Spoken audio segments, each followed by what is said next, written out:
আসসালামু আলাইকুম রহমতুল্লাহ। প্রিয় শিক্ষার্থী বন্ধুরা, ইজি অ্যাকাউন্টিং এর আজকের ক্লাসে তোমাদের স্বাগতম। আজকে আমরা বিবিএ এবং এমবিএ উভয় শ্রেণীর যত স্টুডেন্ট আছে সবার জন্য গুরুত্বপূর্ণ একটি চ্যাপ্টার আরবিট্রেজ প্রসেস নিয়ে আলোচনা করব। এই আরবিট্রেজ প্রসেসটি মূলত আলোচনা করা হয়েছে ক্যাপিটাল স্ট্রাকচার থিওরি চ্যাপ্টারে। এখন এই ক্যাপিটাল স্ট্রাকচার থিওরিটা মূলত বিবিএ এমবিএ প্রায় সব সাবজেক্টের সব ফাইন্যান্সের সাবজেক্ট এবং সব ডিপার্টমেন্টে কিন্তু আলোচনার বিষয়। তো আরবিট্রেজ প্রসেসটাকে সাধারণত শিক্ষার্থীরা খুবই ভয় পেয়ে থাকে। তো সেজন্য আমি চিন্তা করে দেখলাম যে এমন একটা পদ্ধতি যদি আমরা আবিষ্কার করতে পারি বা দেখাতে পারি স্টুডেন্টদেরকে, যেটা দিয়ে একটা সিস্টেম মনে রাখলেই মোটামুটি সবগুলো আরবিট্রেশন ম্যাথ সে করতে পারবে। তো আজকে আমি মূলত সেই সিস্টেমটাই তোমাদের সাথে আলোচনা করব।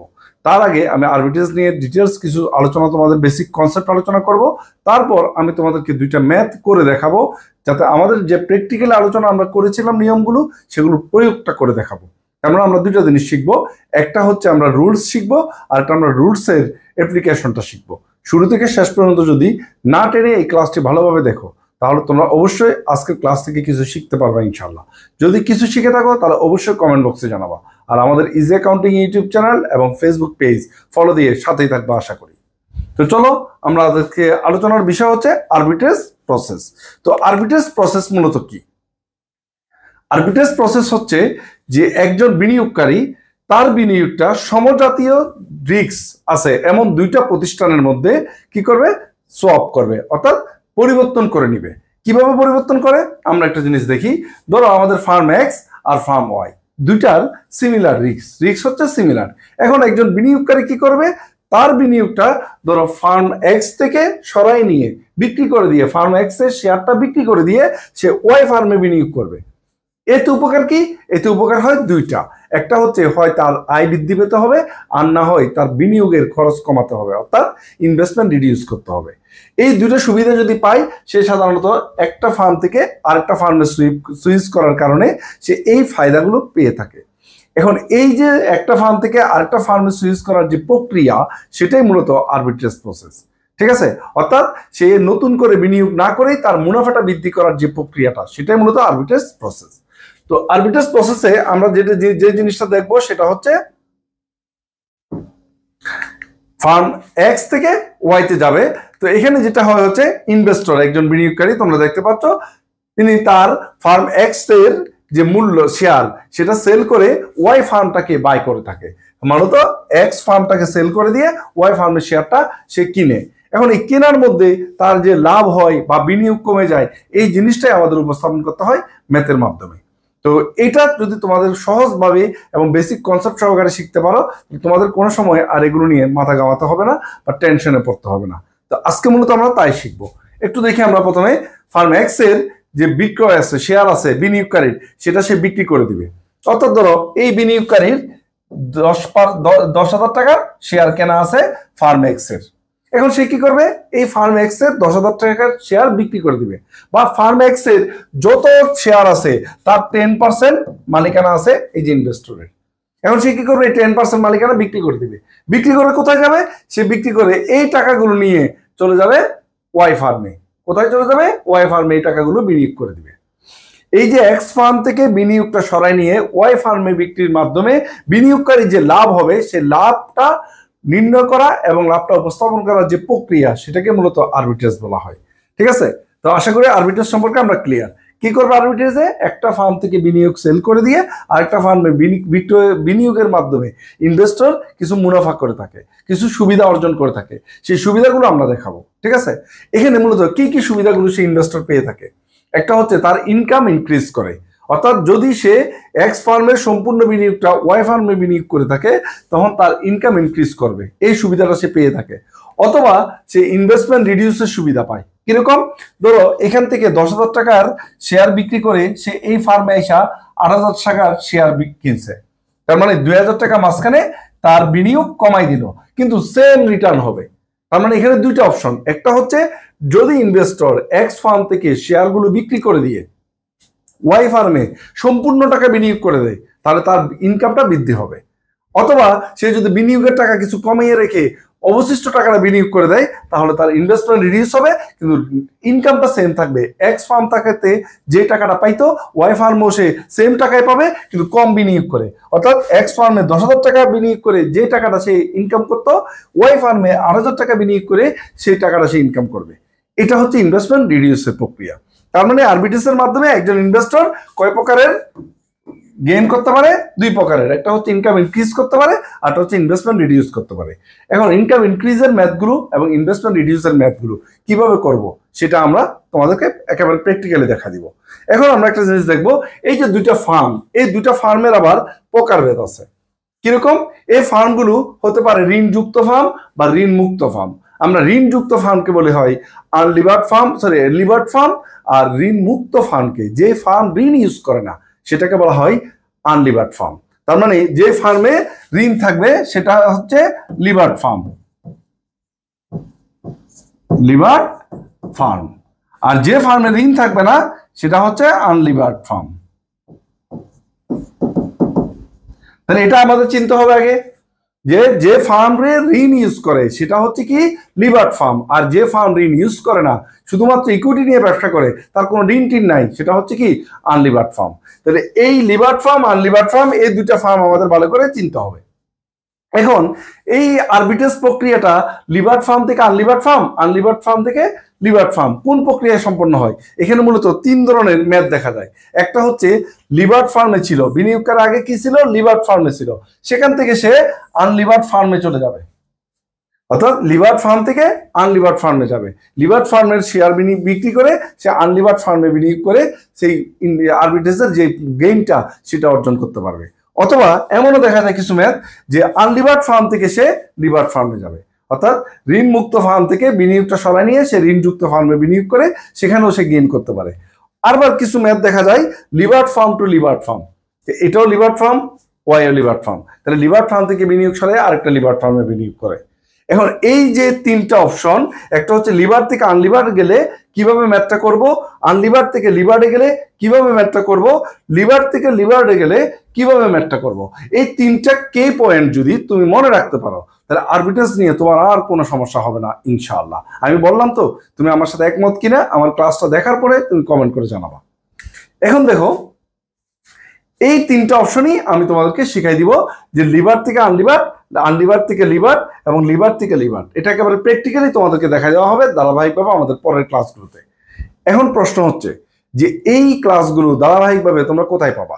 আমাদের বেশ কিছু ক্লাস ইউটিউবে দেওয়া আছে, যে ক্লাসগুলো ডেমো ক্লাস হিসেবে আমরা তোমাদের সামনে উপস্থাপন করি। আমাদের ক্লাস যদি ভালো লাগে তোমরা আমাদের অনলাইন কোর্সে যুক্ত হতে পারো। স্ক্রিনে দেখানো হোয়াটসঅ্যাপ নাম্বারে যোগাযোগ করে আমাদের অনলাইন কোর্সে যুক্ত হয়ে তোমাদের পূর্ণাঙ্গ একেবারে সুন্দর একটা প্রস্তুতি তোমরা পরীক্ষার জন্য নিতে পারবে ইনশাআল্লাহ। তো চলো আমরা আমাদের সেই চার্টে চলে যাই। আমরা একটা রুলস, এমন একটা পদ্ধতিতে রুলসটা আবিষ্কার করেছি যেটা থেকে আমরা খুব সহজেই তোমাদেরকে এই আরবিট্রেজ প্রসেসটা কমপ্লিট করে দিতে পারবো জাস্ট একটা ছকের মাধ্যমে। কিভাবে আমরা একটু দেখাই। প্রথমে এখানে আমি দিছি ফ্রম এক্স ফার্ম থেকে আমরা চলে যাব কোথায়? ওয়াই ফার্মে। এক্স ফার্ম কোনটা? আমরা যে ফার্মে আগে ছিলাম। আর ওয়াই ফার্ম কোনটা? আমরা যে ফার্মে যাব বা যে ফার্মে আসবো, এটা হচ্ছে ওয়াই ফার্ম। তাহলে এখানে আমরা একটা চার্ট রাখলাম।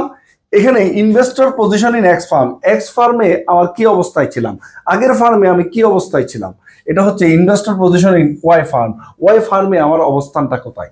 একটা হচ্ছে এক্স ফার্ম যেখানে আমি আগে ছিলাম, আর এখন হচ্ছে ওয়াই ফার্ম যেটা আমি আসবো যে ফার্মে, এটার অবস্থানটা আমরা দুই পাশে দেখাবো। ঠিক আছে?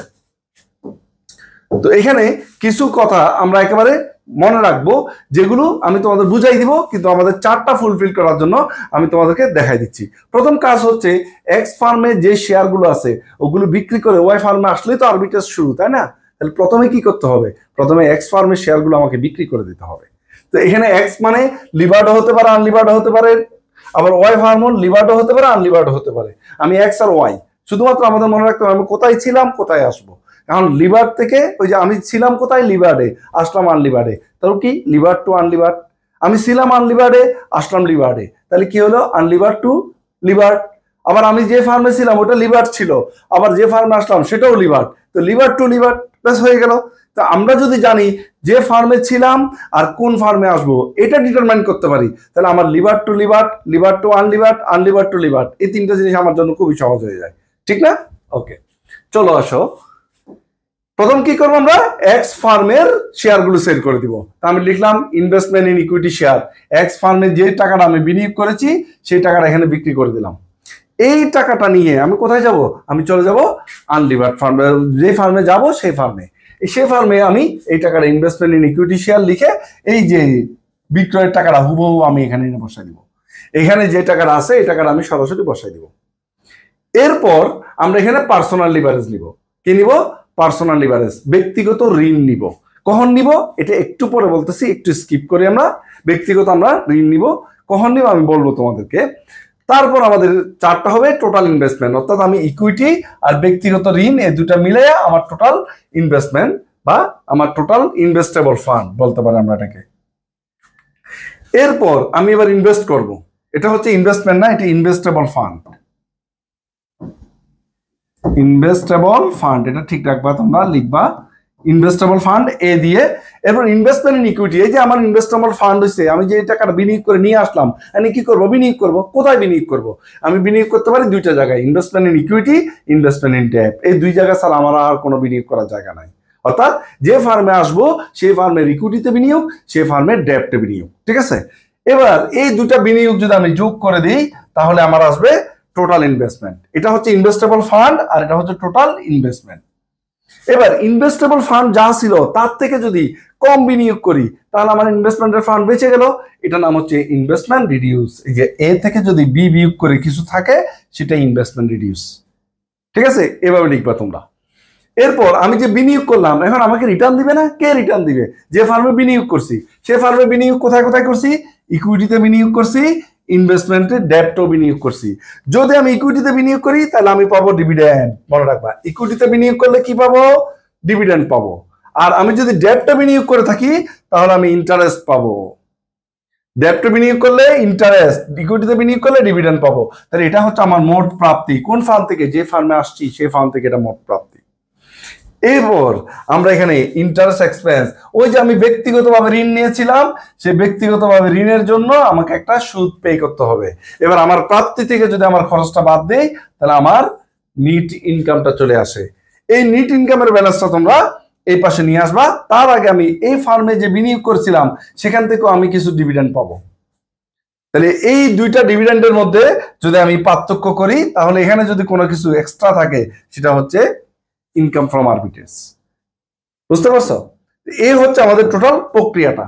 এখন আমি তোমাদের একটা জিনিস বুঝাই, ইনভেস্টমেন্ট রিডিউস আর ইনকাম ইনক্রিজ কখনো একসাথে হবে না। হয় ইনকাম ইনক্রিজ হবে না ইনভেস্টমেন্ট রিডিউস হবে। এখন তুমি যদি এই ফরম্যাটটা মনে রাখো, আরবিট্রেজের যে কোনো math, lever to lever, unlever to lever, তোমার লিভার টু আনলিভার, যে কোনো ম্যাথ তুমি এই ফরম্যাটে করে ফেলতে পারবে। একটা লাইনও এখান থেকে বেশি লেখা লাগবে না, আরো কমে যাবে। কিভাবে কমবে আমি একটু দেখাই তোমাদের। এই যে পার্সোনাল লিভারেজ, এটা কখন নিবা তুমি?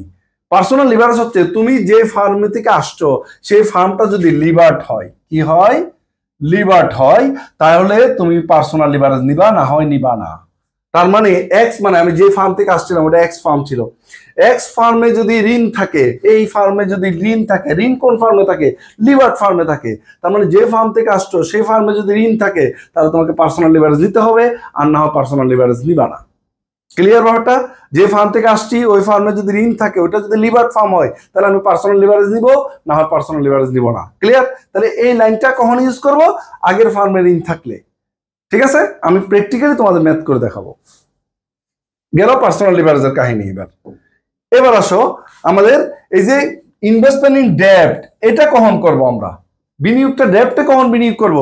যদি ওয়াই ফার্মে ঋণ থাকে, ওয়াই ফার্ম যদি লিভার্ট হয়, ওয়াই ফার্ম লিভার্ট হলে ইনভেস্টমেন্ট ইন ডেট আসবে, ওয়াই ফার্মে ঋণ না থাকলে ইনভেস্টমেন্ট ইন ডেট আসবে না।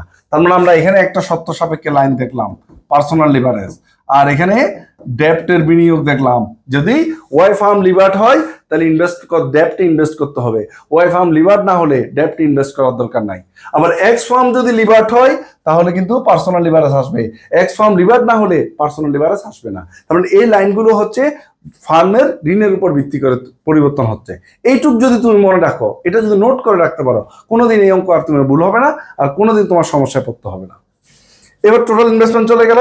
এবার ইনকাম ফ্রম ডিভিডেন্ড, এখানে এবার ইনভেস্টমেন্ট ইন ইকুইটি এবং ইনভেস্টমেন্ট ইন ডেট, এটার আবার কিছু নিয়ম আছে। কি নিয়ম? যদি ইনভেস্টমেন্ট রিডিউস করতে চাও, অর্থাৎ তুমি যদি চাও ইনভেস্টমেন্ট রিডিউস করবা, কি করবা? ইনভেস্টমেন্ট রিডিউস করবা, তাহলে এক্স ফার্মের মালিকানার পার্সেন্ট অনুপাতে ওয়াই ফার্মের ইকুইটি এবং ডেপ্টে বিনিয়োগ করতে হবে। অর্থাৎ তুমি এক্স ফার্মের মালিকানা ছিল 10%, তুমি কি করবা? ওয়াই ফার্মের 10% ইকুইটি কিনবা, ওয়াই ফার্মের 10% ডেপ্ট কিনবা। আবার বলতেছি, তুমি যদি ইনভেস্টমেন্ট রিডিউস করতে চাও, এক্স ফার্মে যে পরিমাণ মালিকানা তোমার ছিল, এক্স ফার্মের ইকুইটিতে যে পরিমাণ মালিকানা ছিল, সেম পরিমাণ মালিকানা তোমার এখানে পার্সেন্টেজটা মেনটেন করতে হবে অলওয়েজ। অর্থাৎ এখানে যদি তোমার 12% মালিকানা থাকতো, তুমি এখানে ইকুইটিতে 12%, ডেপ্টে 12% বিনিয়োগ করতা। তোমার যদি এখানে 5% মালিকানা থাকে, তুমি এখানে বিনিয়োগটা 5% করবা। কখন? ইনভেস্টমেন্ট রিডিউস করতে হবে। ক্লিয়ার? ওকে, এবার একটু দেখাই ইকুইটি এবং ডেপ্টে বিনিয়োগ করতে হবে। ইনকাম ইনক্রিজ করতে চাইলে, যদি ইনকাম ইনক্রিজ করতে চাও, তাহলে কি করতে হবে? তাহলে ইনভেস্টেবল ফান্ডের সম্পূর্ণ অর্থ এক্স ফার্মের ইকুইটি ও ডেপ্টের পরিমাণের অনুপাতে বিনিয়োগ করে দিতে হবে। অর্থাৎ তুমি যদি এখন ইনকাম ইনক্রিজ করতে চাও, তাহলে কি করতে হবে? তাহলে পুরো টাকাটা, ইনভেস্টেবল ফান্ড পুরো টাকাটা এখানে বিনিয়োগ করতে হবে। এখন বিনিয়োগ করতে গিয়ে দেখো যদি এই ফার্মে ঋণ না থাকে, তাহলে তো ডেপ্ট লাগবে না, পুরোটা ইকুইটিতে ঢেলে দিবা।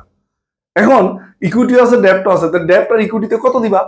তাহলে এই ফার্মের ডেপ্ট আর ইকুইটি যে অনুপাত আছে, ওই অনুপাতে এখানে বিনিয়োগ করতে হবে। ক্লিয়ার? তাহলে আবার মনে রাখবা, যদি ইনভেস্টেবল ফান্ড বিনিয়োগ করতে গিয়ে যদি দেখি যে আমার শুধু ইকুইটিতে বিনিয়োগ করতে হচ্ছে, তাহলে পুরোটাই করে দিব। আর যদি ইকুইটিতে করতে হবে, ডেপ্টও করতে হবে, তার ডেপ্ট আর ইকুইটির অনুপাতে ভাগ করে দিবা, শেষ।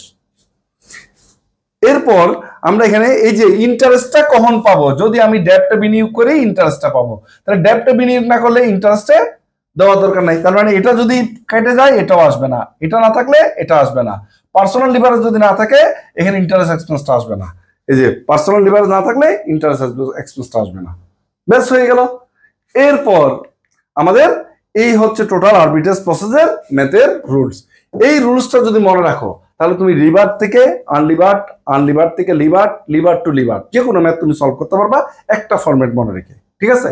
আশা করি যাই আমাদের গবেষণা করে আমরা যে মেথডটা বের করছি, এটা খুব সহজেই তোমরা আয়ত্ত করতে পারবে ইনশাল্লাহ। কেমন লাগলো এটা অবশ্যই আমাকে কমেন্ট বক্সে জানাবা, আর আমাদের ইউটিউব চ্যানেল, ফেসবুক পেজে তো অবশ্যই সাথে থাকবা। এখন আমি একটা ম্যাথ তোমাদেরকে করে দেখাবো। এখানে আমরা একটা ম্যাথ দেখতে পাচ্ছি। এখানে কি বলা আছে আমরা একটু পরে দেখাই তোমাদের। There are two firms, L and U. দুইটা ফার্ম আছে, একটা এল একটা ইউ। এল মানে লিভার্ড, ইউ মানে আনলিভার্ড, এটা বুঝতে হবে। Which are identical in the all respect that 10% 5 lakh debenture. এগুলোর 10% আমাদের 5 লাখ 5 লাখ টাকা মূল ডিবেঞ্চার আছে, 10% সুদ দেয় এরকম এই ফার্মে। The earnings before interest and taxes both firm are 1 lakh. এই দুইটা ফার্মের মধ্যে আমাদের কি আছে? 1 লাখ টাকা ইবিআইটি আছে, ইনকাম হচ্ছে 1 লাখ টাকা। The equity capitalization rate of the L is straightly higher 15% then U firm 13%। L ফার্মের কেই কস্ট অফ ইকুইটি হচ্ছে 15%, আর কস্ট অফ ইউ ফার্মের কস্ট অফ ইকুইটি হচ্ছে 13%। Determine the total value and overall cost of capital of the two firm। দুইটা ফার্মের total value এবং overall cost of capital বের করতে বলছে। এটা তোমাদের আমরা এনআইএফএসে বারবার করেছি তোমাদের, তাই না? তো এখন আমরা এটা কিভাবে করব দেখো একটু। Total value and overall cost of capital, unlevered firm, levered firm. তাহলে আনলিভার্ড ফার্ম আর লিভার্ড ফার্মের মধ্যে আমরা প্রথমে লিখবো ইবিআইটি। ইবিআইটি কত লিখছি দেখো, আমরা ইবিআইটি লিখছি 1 লাখ 1 লাখ।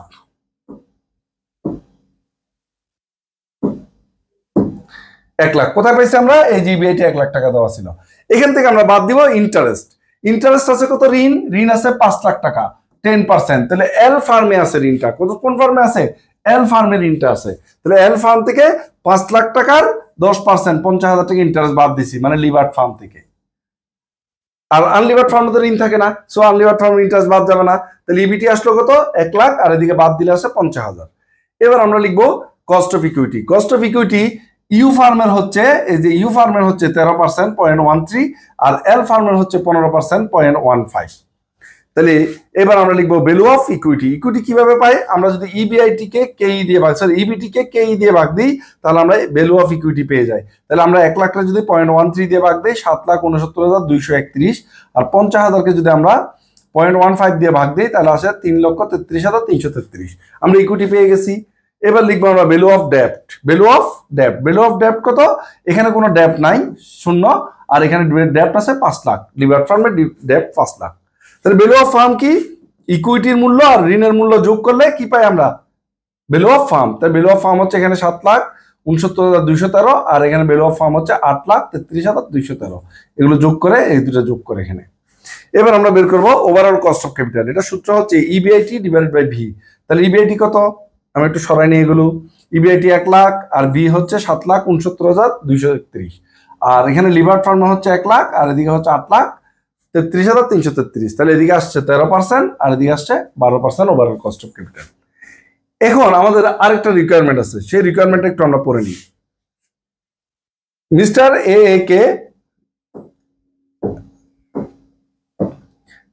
এ কে invest hold 10% of outstanding share in L Farm. Mister এ কের 10% মালিকানা আছে, 10% মালিকানা আছে। কোন ফার্মে? এল ফার্মে 10% মালিকানা আছে। Should he prefer switching from L farm to U farm? তার কি উচিত হবে এল ফার্ম থেকে ইউ ফার্মে যাওয়া? তার কি উচিত যে এল ফার্ম থেকে ইউ ফার্মে যাওয়া? এটা জিজ্ঞেস করছে আমাদের। এখন আমাদেরকে এখানে ইনকাম ইনক্রিজ বা ইনভেস্টমেন্ট রিডিউস কিছুই করতে বলা নাই। তাহলে আমরা কি করব? তুমি এই যে কোনো একটা করে কমেন্ট করে দিলে ম্যাথটা হয়ে যাবে, ঠিক আছে? এখন আমাদের এখানে দেখতে পেলাম এ এর যে বিনিয়োগটা আছে সেটা কোথায় বিনিয়োগ আছে? সেটা বিনিয়োগ আছে 10% এল ফার্মে। তার মানে সে যাবে কোথায়? তার তো বিনিয়োগ এল ফার্মে, এই ফার্মে আছে সে অলরেডি। তাহলে সে যাবে কোথায়? তার যাওয়ার পথ সামনে একটা আনলিভার ফার্ম, তখন লিভার থেকে আনলিভারে যাবো আমরা। অনেকে বলে যে স্যার আমরা তো বুঝতে পারতেছি না কোন ফার্মে যাব, কোথা থেকে যাব। আরে ভাই তুমি যে ফার্মে আছো ওই ফার্মে তো যাওয়ার সুযোগ নাই, তুমি তো ওই জায়গায় বসেই আছো। তাহলে ওখান থেকে কই যাবা তুমি? আরেকটা যে অপশন আছে ওই অপশনে যাবা। তুমি যদি এখন বাপের বাড়িতে থাকো, তোমার অপশন শ্বশুর বাড়িতে যাওয়ার, আর শ্বশুর বাড়িতে থাকলে বাপের বাড়িতে আসবা। তুমি তো শ্বশুর বাড়ি থেকে শ্বশুর বাড়ি যেতে পারবে না, তাই না? আর পারবে অনেকে, আবার অপশন যদি একাধিক থাকে। যাক, সে কথা আমরা না বলি। আর ক্লিয়ার ব্যাপারটা? ওকে। তো এখন আমরা কি করবো তাহলে? লিভার ফার্ম থেকে কোথায় আসবো? আনলিভার ফার্মে। এখন এই স্ট্রাকচারটা আমি তোমাদের জন্য রাখবো যাতে আমাদের কোয়েশ্চেনটা বুঝতে সুবিধা হয়। আমি সেম ফরম্যাটটা রাখলাম। কোন ফরম্যাটটা? একটু আগে তোমাদের যেটা বুঝাইছি। এখন এখানে আমি শুধু শূন্যস্থান পূরণ করে তোমাদের বুঝাই দিব ম্যাথটা কিভাবে কত সহজে করা যাবে, ঠিক আছে? আচ্ছা, আমরা আসছিলাম কোথায়? আমরা আসছিলাম লিভার ফার্মে। চলে যাব কোথায়? আমরা চলে যাব আনলিভার ফার্মে। তাহলে প্রথমে কি করতে হবে? লিভার ফার্মে আমাদের যে বিনিয়োগ সেটা আমার বিক্রি করে দিতে হবে। কত পার্সেন্ট বিনিয়োগ মনে আছে? 10% বিনিয়োগ ছিল। তাহলে আমি কি করলাম? লিভার ফার্মে আমার ইকুইটি হচ্ছে 3,33,333 টাকা, লিভার ফার্মের ইকুইটি। এই ইকুইটি 10% আমার মালিকানায়। আমি কি করবো? 10% বিক্রি করে দিব। 3,33,333 10% বিনিয়োগ করলে, বিক্রি করে দিলে আমি পাই 33,333 টাকা পাই। এই 33,333 টাকা নিয়ে আমি চলে যাব কোথায়? আনলিভার ফার্মে। আমি চলে আসলাম আনলিভার ফার্মে 33,333 টাকা নিয়ে। এরপর আমরা জানি পার্সোনাল লিভারেজ নিতে হয় কোন ফার্মে? যদি আগের ফার্মে ঋণ থাকে। তাহলে আগের ফার্মে কি ঋণ আছে না? এই যে 50,000 টাকা সুদ দিয়ে আমরা 5 লাখ টাকা ঋণ আছে না আগের ফার্মে? তাহলে আগের ফার্মে যেহেতু ঋণ আছে, তাহলে আগের ফার্মের ঋণের 10% আমরা কি নিব? সুদ নিব। পার্সোনাল লিভারেজ নিব। কেন? আগের ফার্মে আমাদের ঋণ ছিল, সেই জন্য। কোন মালিকানায়? ওই যে 10% মালিকানা ছিল, সেই 10% মালিকানায় আমি পার্সোনাল লিভারেজ নিব। ক্লিয়ার? যদি এই ফার্মে ঋণ না থাকতো তাহলে আমি পার্সোনাল লিভারেজটা নিতাম না।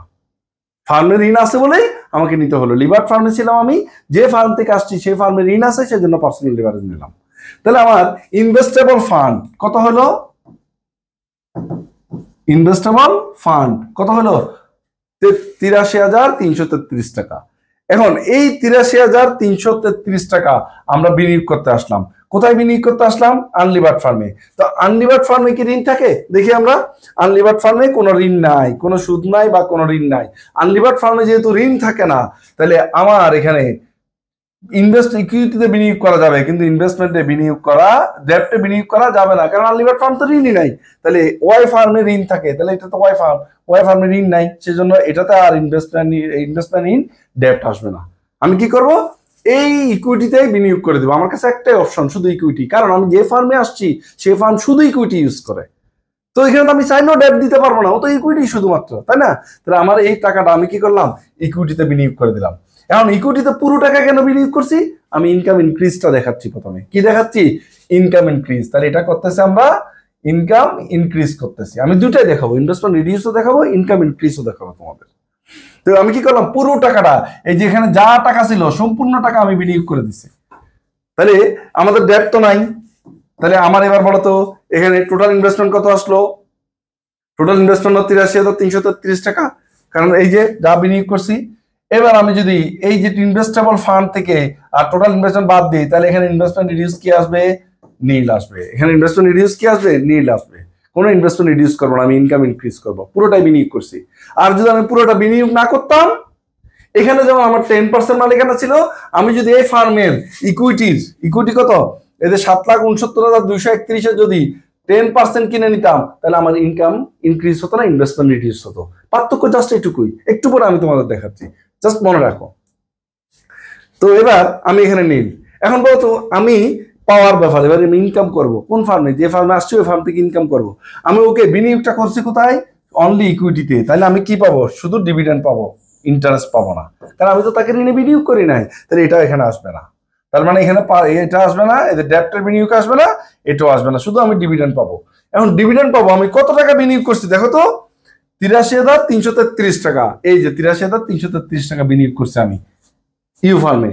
এখন ইউ ফার্মের কেই কত মনে রাখবাম, ডিভিডেন্ড দেয় কেই অনুপাতে, ডিভিডেন্ড দেয় কেই অনুপাতে।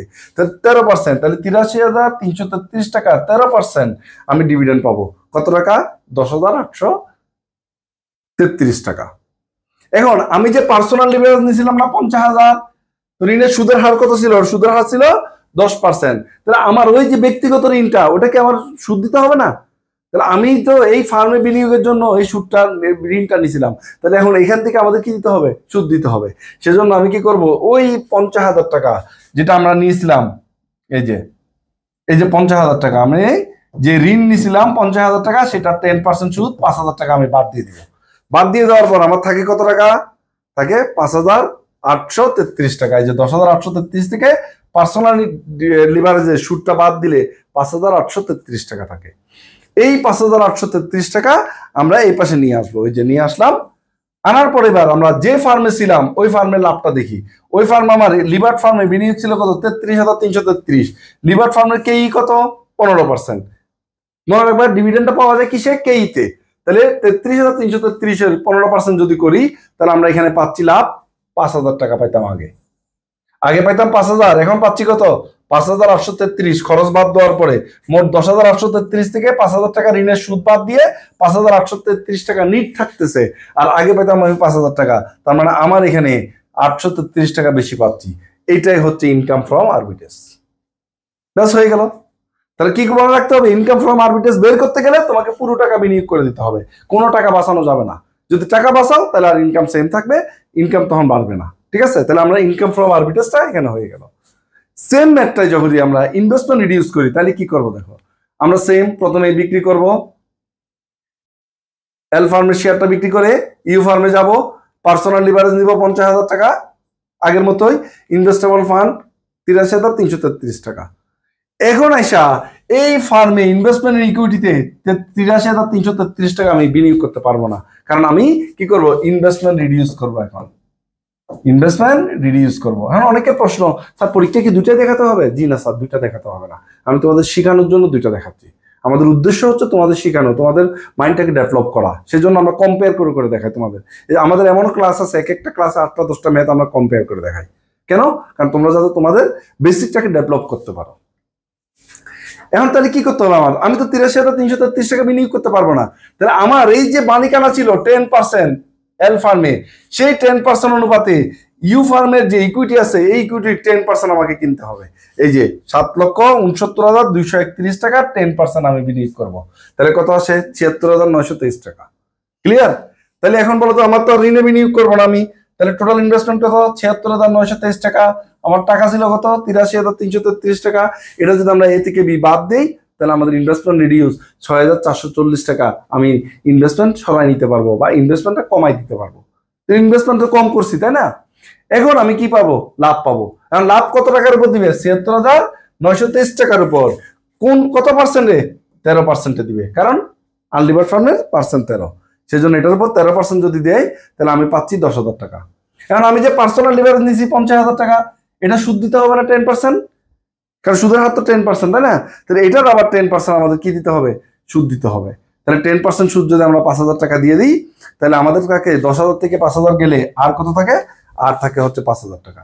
অনেকে আবার দেখো, মনে রাখবা এইটা কিন্তু সুদের হার, মনে রাখবা এটা সুদের হার, এটা হচ্ছে সুদের হার। আর এই 10% যেটা, এটা কিন্তু সুদের হার না, এটা হচ্ছে মালিকানার অংশ, মালিকানার অংশ, এটা কিন্তু মালিকানার অংশ। এটা যদি 5 হয়, এই দুইটা 5 হবে। আর এটা হচ্ছে সুদের হার, দুইটা 10 তোমাদের অনেকে কনফিউজ হতে পারে।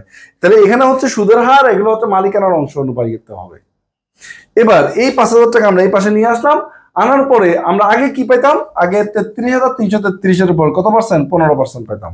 তাহলে এই 15% যদি করি আমরা, আসে 5,000। তাহলে এখানে আমাদের কোনো ইনকাম ফ্রম আরবিট্রেজ নাই, 5,000 মিলে গেছে, কোনো ইনকাম ফ্রম আরবিট্রেজ নাই।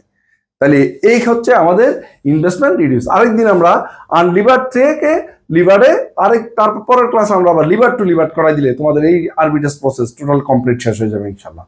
তো আশা করি তোমরা বুঝতে পারছো। ধন্যবাদ সবাইকে আমাদের সাথে থাকার জন্য এবং ক্লাসটি দেখার জন্য।